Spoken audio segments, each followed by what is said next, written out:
Hello and hi, my name is Connor. 今日の動画では No buses no NB2 について話しています。So we are talking about No buses 2, which I think came out right at the beginning of May, and it's now June.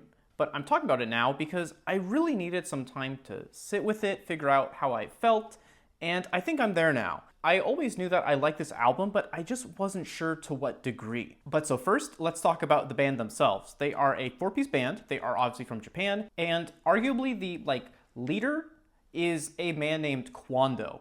And Kwando is the coolest. He is a, mainly from what I can tell, solo electronic artist, singer-songwriter. And he was actually featured on the Avis compilation album, which I made a video on, I think, right at the tail end of March, right at the beginning of April. And I have been just checking out his work, but of note, I really like all of his work here with this band No Buses.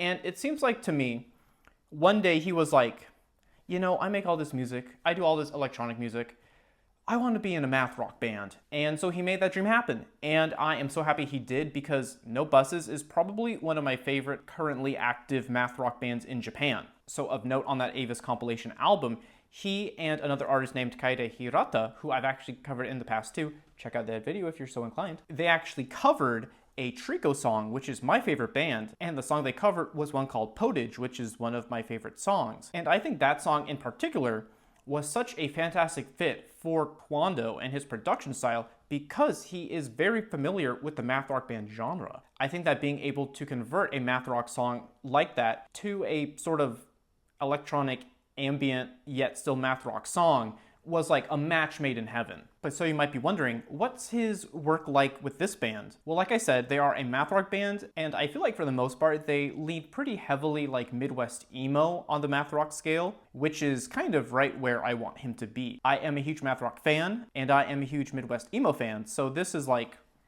my shit. Previously, the band had an album in 2022, which was titled Sweet Home, and I love that thing. And I think my favorite part of it was the fact that there was this rap song, right in the middle.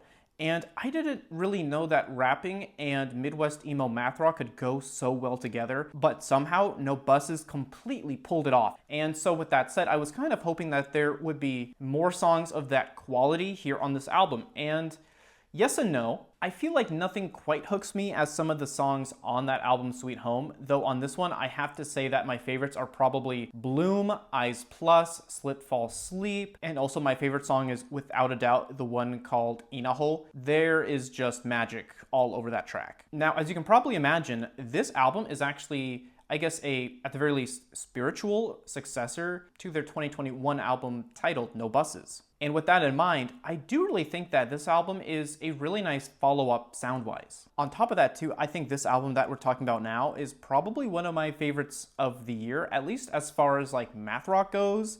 There have been other really nice math rock releases, but this one is probably at the top. I think it's at least in the top 2.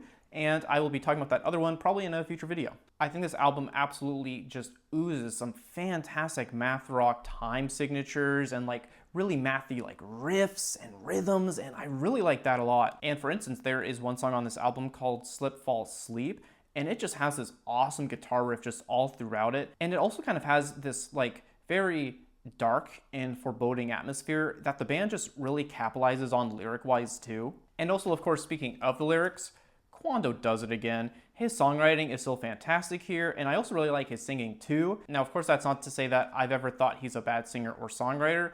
I just think that he sounds especially good on this album. Now, production-wise and instrumental-wise, this album's really nice. It is a real treat to the ears, I think. Because even though this album is mainly Midwest emo and math rock, as I keep saying, obviously, they take a lot of leaps into other genres too. For example, there is one song on here called Bloom. And Bloom has this light, jazzy skeleton, which I feel like is covered by a layer of post-rock muscle, which I feel like is then covered by this very Midwest emo skin, if that makes sense.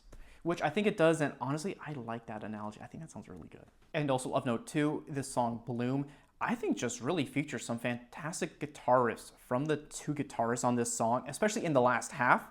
This song is just banging for no reason. Now on the production side of things, I would have to think that Wando himself had a really heavy hand in this, though I have to say that the drummer is doing a fantastic job too. And I did also see that there's a support drummer for this album too, so I think some of that needs to also be attributed to them as well. But man, oh man, the electronic production on here is so clean, it's so crisp, it's so glossy. I really like it. I think my favorite examples would probably be the songs Inaho and also Kaze. I find that these two songs are already extremely lively and upbeat, but there's just something about these additional electronics that just make them feel fuller, I think. And then of course, songs like these two are just rhythmically as diverse as ever, and I love being able to say that. There is so much fun stuff happening on this album that nothing ever really gets stale, especially not their sound, especially not their instrument playing, especially not the vocals or the songwriting.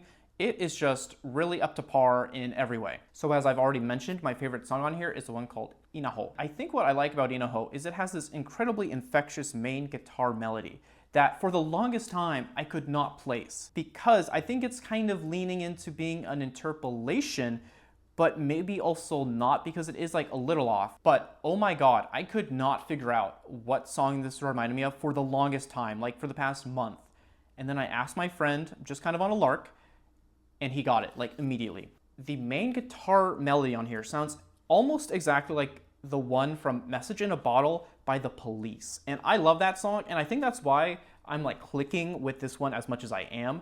But I just really love everything about it, not just that guitar. This is just a fantastic song. Of note, there are these electronic scattered vocal effects kind of around the middle point of the song that I just think sound super cool, and of course are perfectly in time with the percussion and the beats, and I just think that it works incredibly well together. I think in general, all of the members of the band seem super tapped in and on point, and I just feel like every song just really benefits from that in every way. I think overall, this album is a little bit vibier than Sweet Home, and again, I love Sweet Home. I think it's at least a 9 out of 10, probably a 9 in most cases, in most scenarios. I think to me, Sweet Home kind of sounds like the start of a wild night out, whereas this album really sounds like the slow approach of the sunrise the following morning. I do really feel like they're connected some way, somehow, and I think it goes beyond just that being their second most recent album, with NB2 being their most recent, obviously.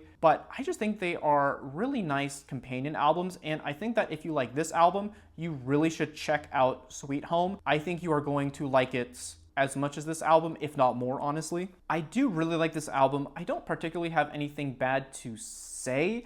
I just wish that some of the songs hooked me as much as some of the others on this album, or as some of the ones on Sweet Home. I think there were more songs I liked in general on Sweet Home than there were on this one.